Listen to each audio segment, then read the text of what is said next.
জুমার প্রস্তুতির কিছু বিষয় আছে। আমি কোরআন সুন্নাহ ঘেটে মোট 15টা সুনান পেয়েছি জুমার। সুনানুল জুমা 15টা। কয়টা শুনবেন? অনেক রাত হয়ে গেছে। আল্লাহু আকবার। 11:45 বাজে আমার ঘড়িতে। শেষ করে দিব? আর কয়েক মিনিট শোনা যাবে? তাহলে শুনেন, এই জুমার দিনে আমাদের করণীয় কি, আমাদের সুন্নাহগুলো কি। এই জুমার দিনে কিছু সুন্নাহ আছে, এই সুন্নাহগুলো যদি পালন করি তাহলে জুমার সর্বোচ্চ বারাকা, মার্সি এন্ড ব্লেসিংস, রহমত এগুলো হাসিল করা যাবে, ঠিক কি না? জুমার দিনের 1 নাম্বার সুন্নাহ হচ্ছে ওই জুমার দিনের সকালের ফজরের সালাতটা জামাতে পড়া। সবাইকে খাইছে রে, এটা আবার কোন ওয়াজ শুরু করছে? এতক্ষণ তো ভালো লাইনে আছিল, এখন আবার কোন লাইন ধরলো? আফদালুস সালাহ ইনদাল্লাহি সালাতুস সুবহি ইয়াউমাল জুমআতি ফি জামাআ। আল্লাহর কাছে সবচেয়ে প্রিয় নামাজ জুমার দিনের ফজরের নামাজটা জামাতের সাথে আদায় করা। সুবহানাল্লাহ পড়েন। মুনাফিকের কাছে 2 ওয়াক্ত সালাত সবচেয়ে কঠিন, একটা ফজরের সালাত আর একটা এশার সালাত। এক স্কলারকে জিজ্ঞেস করা হলো, সকালের বাতাসটা এত সুন্দর, নির্মল আর সুস্নিগ্ধ কেন? ওই স্কলার উত্তর দিয়েছিল, এর কারণ সকালবেলা ফজরের সময় মুনাফিকগুলো কাঁথার নিচে সব লুকিয়ে থাকে আর নাক ডেকে ঘুমায়। তাই মুনাফিকদের নাকের বাতাসের দুর্গন্ধ বাতাসে মেশে না, তাই বাতাসটা এত সুস্নিগ্ধ আর নির্মল। এজন্য সকালবেলা হচ্ছে আল্লাহওয়ালাদের আনাগোনা, আল্লাহর ওয়ালিদের আনাগোনা। মুনাফিকরা ওই টাইমে বেরোতে পারে না, ওরা থাকে কম্বলের নিচে। আছে না নাই? এজন্য জুমার দিনের প্রথম সুন্নাহ হচ্ছে ওই দিনের ফজর নামাজটা জামাতের সাথে পড়া যাবে? একটু চেষ্টা করা যাবে না? আচ্ছা, 2 নাম্বার জুমার দিনের সুন্নাত হচ্ছে সিওয়াক, মেসওয়াক করা। আসেনি আপনাদের? মাতফারাতুন লিল ফাম মারদাতুন লিররাব। বিষ্ণু ইসলাম বললেন, এটা দিয়ে জিহ্বা পরিষ্কার হয়, দাঁত পরিষ্কার হয় আর আল্লাহর সন্তুষ্টি অর্জিত হয়। বিশ্বনবী জাইতুনের ডাল দিয়ে মেসওয়াক করতেন আর বলতেন, নি'মা সিওয়াকিয়া যাইতুন ফাইন্নাহা সিওয়াকি ওয়া সিওয়াকুল আমবিয়া'i মিন ক্বাবলি। জাইতুনের ডাল কত সুন্দর মেসওয়াক হয়, কারণ এই ডাল দিয়ে আমিও যেমনি মেসওয়াক করি, আমার আগে লক্ষাধিক নবী এই জাইতুনের ডাল ভেঙে মেসওয়াক করেছেন। আবার বিশ্বনবী ইন্তেকালের আগে মেসওয়াক দিয়ে দাঁত পরিষ্কার করেছেন। বিশ্বনবীর শালা আব্দুর রহমান যখন ঢুকলেন, আম্মা জান আয়েশার ভাই আব্দুর রহমানের হাতে একটা মেসওয়াক ছিল। বিশ্বনবীর দেহটা এত দুর্বল, কথা বলতে পারেন না, শুধু 2টি চোখ দিয়ে ফেল ফেল করে মেসওয়াকের দিকে তাকিয়ে আছে। আম্মা জান আয়েশা বুঝলেন বিশ্বনবী মেসওয়াক করতে চান। বিশ্বনবীকে মেসওয়াকটা এনে নিজ দাঁত দিয়ে চিবিয়ে চিবিয়ে নরম করে বিশ্বনবীর হাতে দেয়া হলো। বিশ্বনবী মেসওয়াক করলেন। ইন্তেকালের আগে বিশ্বনবী যেই আমলটা করেছেন, ওই আমলটা ছিল মেসওয়াক করার আমল। মেসওয়াক করতে রাজি আছেন? প্রতি সালাতের আগে আমরা মেসওয়াক করব ইনশাআল্লাহ পড়ে। 3 নাম্বার সুন্নাহ হচ্ছে আল গোসল। জুমার দিনে গোসল করা সুন্নাহ। আমরা গোসল করি না সবাই? আচ্ছা। 4 নাম্বার সুন্নাহ হচ্ছে আদ-দুহুন, তেল ইউজ করা। বিশ্বনবী বলেছেন, তেল খাও, তেল দাও, তেল মালিশ করো, তেলের ভিতরে আল্লাহ বরকত ঢুকায় দিয়েছে। ওয়াদ-দাহিনু ফাইন্নাহা ওয়াদ-দাহিনু ওয়াজ-যাইত ফাইন্নাহা মিন শাজারাতিন মুবারাকা। বিশ্বনবী বলতেন, বেশি বেশি জাইতুনের তেল মালিশ করো, কেননা জাইতুনের তেল বরকতময় একটা গাছ থেকে উৎপন্ন হয়। বরকতময় গাছ। জাইতুনের তেলটা অনেক বরকতময়। বিশ্বনবী দাড়িতে দিতেন, চুলে দিতেন। এই জাইতুনের তেল দাড়ি চুলে দিলে সহজে পাকা ধরবে না, দেরি করে পাকবে। দেহের মধ্যে যদি মেসেজ করেন, দেহের বয়সের ভারত্ব, কুচকে যাওয়ার, চামড়া কুচকে যাওয়ার যে রোগ, এটা কমে যাবে, দেহটা ক্লিন থাকবে, স্মুথ থাকবে। সুবহানাল্লাহ পড়ে। এজন্য তেল মালিশ করা এটা সুন্নাহ। 4 নম্বরে হচ্ছে আত-তিব। তিব মানে সুগন্ধি। তিব মানে কি? পারফিউম। বিষ্ণু ইসলামের কাছে কিছু জিনিস হাদিয়া হিসেবে পেশ করা হলে তিনি ফিরিয়ে দিতেন না। এর মধ্যে একটা হচ্ছে আত-তিব। একটা কি? সুগন্ধি। কেউ হাদিয়া দিলে বলতেন না লাগবে না, বলতেন না লাগবে না, নিতেন। দুধ দিলে কখনো বলতেন না লাগবে না, বালিশ দিলে কখনো বলতেন না যে লাগবে না, তেমনি সুগন্ধি দিলেও বলতেন না লাগবে না, মধু দিলেও বলতেন না যে লাগবে না। সুবহানাল্লাহ। এগুলো দিলেই নিতেন, ব্যবহার করতেন আর খাইতে পছন্দ করতেন। সুবহানাল্লাহ পড়েন।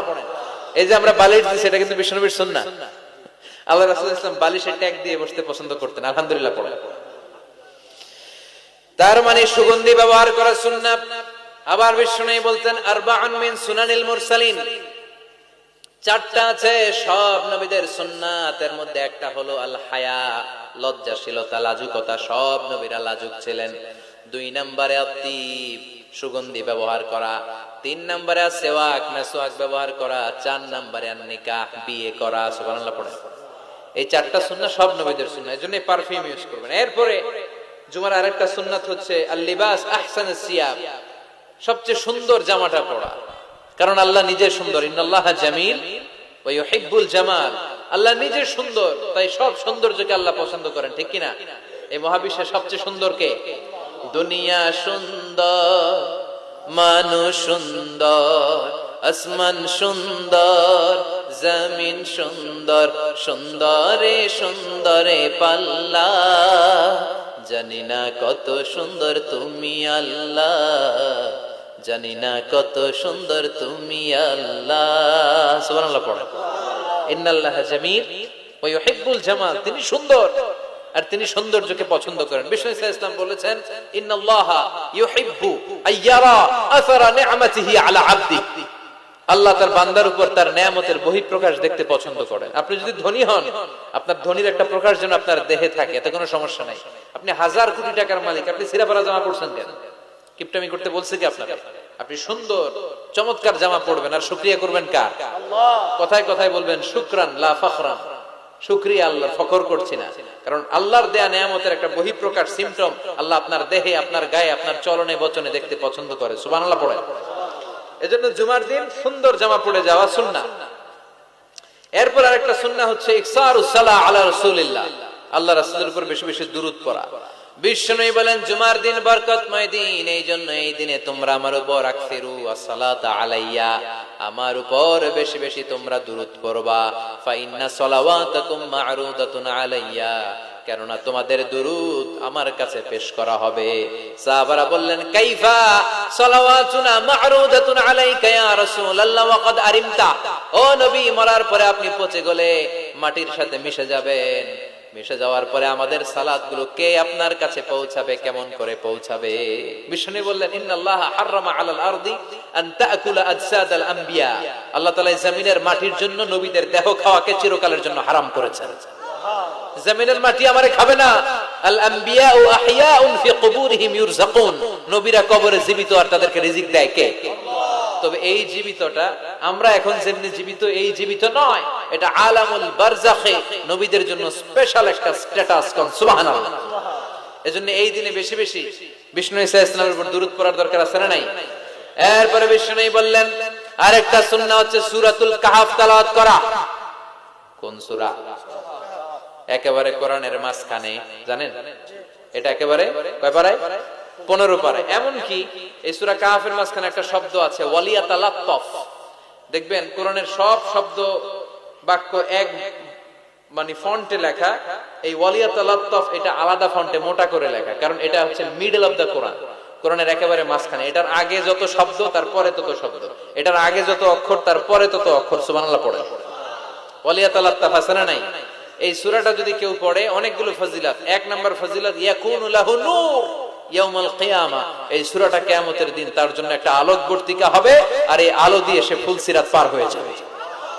আবার বিষ্ণু বললেন, সূরা কাহফের প্রথম 10 আয়াত যে ব্যক্তি জুমার দিন তেলাওয়াত করবে, উসিমা মিন ফিতনাতিদ দাজ্জাল, তারে দাজ্জালের ফিতনা থেকে বাঁচিয়ে দিবে কে? আবার এই সূরাটা যে জুমার দিন তেলাওয়াত করবে, 2 জুমার মাঝখানটারে আলোকিত করে দিবে কে? এজন্য জুমার দিন কোন সূরা? সবাই বলতে হবে, মনে থাকবে সবার।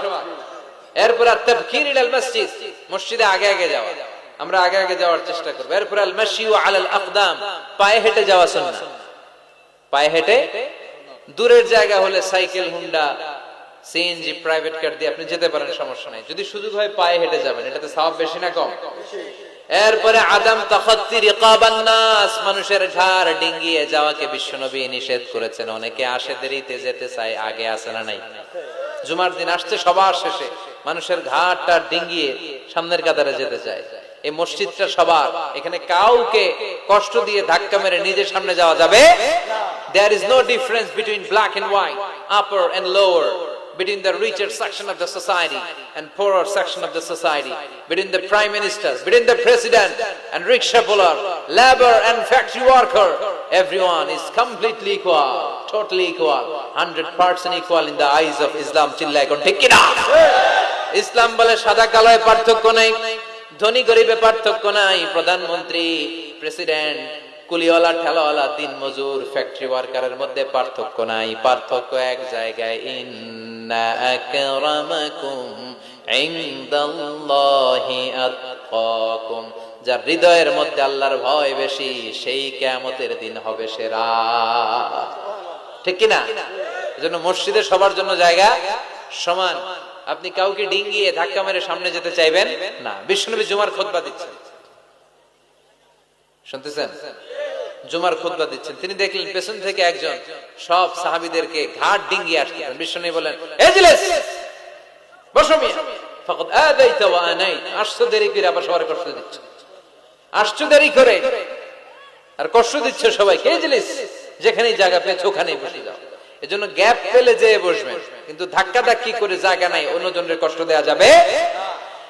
এরপরে দুখুলুল মসজিদে রাকাতাইন, মসজিদে যখন প্রথমে ঢুকবেন তখনই 2 রাকাত পড়বেন। কয় রাকাত? ক্বাবলাল জুমা বাদাল জুমা নিয়ে অনেকে প্রশ্ন করে, খেয়াল রাখবেন ক্বাবলাল জুমা সহিহ সুন্নাহর আলোকে এটা অনির্ধারিত, এটা সুনির্ধারিত নয়। মা কুদ্দির এলাকা, আপনার যতটুকু সম্ভব হয় 2-2 করে। আপনি মসজিদে গিয়েছেন, এখনো খুতবা শুরু হয় নাই, 2 রাকাত পড়লেন। দেখেন খতিব আসে নাই, তো আরো 2 রাকাত পড়েন। খতিব হুজুর এখনো আসে নাই, তো আরো 2 রাকাত পড়েন। 2, 4, 6, 8 যত মনে চায় পড়েন। এটা অনির্ধারিত, 2 করে ইচ্ছা মতো পড়বেন। আর বাদাল জুমা হচ্ছে 4 রাকাত পড়া সুন্নাহ। কয় রাকাত? যদি মসজিদে পড়েন, আর বাড়িতে যে পড়লে 2 রাকাত। বিশ্বনবী বাদাল জুমা যতবার মসজিদে নববীতে পড়েছেন 4 রাকাত, ঘরে পড়লে 2 রাকাত। সুবহানাল্লাহ পড়েন। ক্বাবলাল জুমা বাদাল জুমা ক্লিয়ার।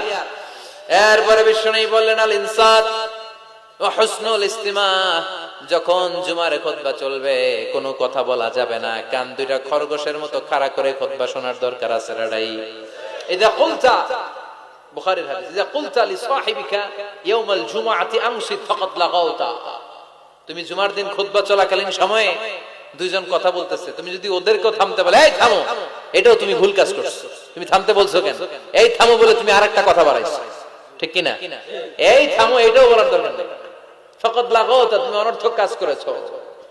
এজন্য জুমার দিন খুতবা চলাকালীন pin drop silent, no talk, কোনো কথা বলা যাবে। এরপর তাহাউল মান গালাবা আলাইহি আন-নুআস মিন মাকানি। জুমার খুতবা শুনতে শুনতে যদি ঘুম আসে, জায়গা চেঞ্জ করে ওযু করে মুখে পানির ঝাপটা দিয়ে অন্য জায়গায় বসা সুন্নাত। সুবহানাল্লাহ কইবেন না? কি সুন্দর ইসলাম। মাঝে মাঝে জুমার খুতবা শুনতে গেলে ঘুম আসে না? নাই।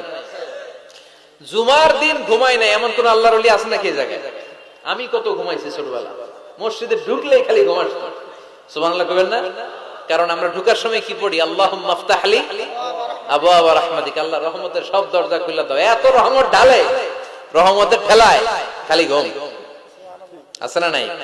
রহমতের বাড়ি ধারা ঝিরি ঝিরি যখন বর্ষিত হয় তখন আমাদের ঘুম চলে আসে। বিষ্ণু বলেছেন, যার ঘুম চলে আসে সে যেন জায়গাটা চেঞ্জ করে অন্য জায়গায় বসে, কিংবা মুখে পানির ঝাপটা দিয়ে আসে, কিংবা আবার যেন ওযু করে নাশাতা তার প্রাণবন্ত একটা হৃদয় নিয়ে খুতবা শোনা শুরু করে দেয়। সুবহানাল্লাহ পড়ে। আবার বিষ্ণু বলেছেন, নামাজ পড়ার সময় কারো যদি ঘুম আসে সে যেন ঘুমিয়ে নেয়। নামাজ পড়ছেন আবার ঘুমাচ্ছেন, বিষ্ণু বলেন নামাজ চলাকালীন ঘুম আসলে নামাজ পড়বেন, আগে ঘুমাবে। কারণ সে যদি ঘুমের ঝিমুনির মধ্যে থাকে, আল্লাহর প্রশংসা করার পরিবর্তে সে আল্লাহরে গালি দিয়ে বসবে। করতেছে প্রশংসা চাইবে, কিন্তু মুখ দিয়ে চলে আসবে কি? গালি। মানুষের চাহিদা, ডিমান্ড, হিউম্যান ডিমান্ডকে আল্লাহ কত গুরুত্ব দিয়েছে। আবার বিষ্ণু বললেন, ইদা জাআল ইশা ওয়াল আশা মাআন কদ্দিমুল আশা ক্বাবলা আল ইশা। এশা আশা দুইটা যদি একসাথে চলে আসে, এশার আগে আশা খায়া ফেলাও। এশা মানে রাতের শেষ নামাজ, মানে এশার নামাজ। এশা মানে কি নামাজ? রাতের নামাজ। আর আশা মানে রাতের খাবার, সাফার অথবা ডিনার। রাতের খাবারকে আরবিতে কি বলে? আশা। আর এশার নামাজকে আরবিতে কি বলে? এশা। তো বিষ্ণু বললেন, এশা আর আশা দুইটা যদি একসাথে আসে, আগে আশা খাইয়া লও, পরে এশা বইরো। কারণ আশা থুইয়া মানে বিরিয়ানির প্যাকেট থেকে যদি নামাজে দাঁড়াও, মন চলে যাবে ওইখানে, কি রে আমি কি ঠ্যাং পাইলাম না রান পাইলাম, খাবার কি গরম না ঠান্ডা, আমার প্যাকেট আছে তো না নিয়ে গেল কেউ, টেনশন আছে না নাই? এজন্য এশা আশা একসাথে হইলে আগে আশা খাও। সুবহানাল্লাহ পড়ে। এরপরে বিষ্ণু বললেন, বেশি বেশি দোয়া করবা। জুমার দিন দোয়া করলে কবুল করে কে? বিষ্ণু বলেছেন, জুমার দিনে ইন্না ফিল জুমাআতি সাআ লা ইওয়াফিকুহা আবদুন ইল্লা আ'তাহা। জুমার দিনে এমন একটা মুহূর্ত বা ক্ষণ আছে, ওই মুহূর্তে যে যাই চাবে আল্লাহ তাই দিয়ে দিবে। নামাজের আগে, কেউ বলেছে নামাজের পরে। সবচেয়ে গ্রহণযোগ্য মতামত হচ্ছে আসরের সালাতের পরে মাগরিবের আগ পর্যন্ত, বিশেষ করে ক্বাবলা গুরুবিশ শামস, সূর্য ডোবার আগের যে অন্তিম মুহূর্তটা, ওই মুহূর্তে আপনি আল্লাহর কাছে যাই চাবেন আল্লাহ তাই দিয়ে আপনাকে ধন্য করে দিবে। তাহলে জুমার দিনের গুরুত্ব আছে না নাই? এই সুন্নতগুলো পালন করা যাবে, আগে আগে জুমার নামাজে যাওয়া যাবে, জুমার খুতবায় অংশগ্রহণ করা যাবে। তো এই জুমার খুতবাগুলো নিজেদের জীবনের জন্য পাথেয় হিসেবে সংগ্রহ করতে হবে। আর খতিব সাহেব যারা আছেন তারা কনস্ট্রাকটিভ, গঠনমূলক উপায়ে এই জুমার খুতবা দ্বারা সমাজটাকে আলোকিত করবেন। আমরা যেন কোরআনের আলোকে নিজেদেরকে আলোকিত করতে পারি, সমাজটারে আলোকিত করতে পারি, গোটা বিশ্বটারে আলোকিত করতে পারি। আল্লাহ তুমি তৌফিক দাও। আরো জোরে পড়ি আমিন।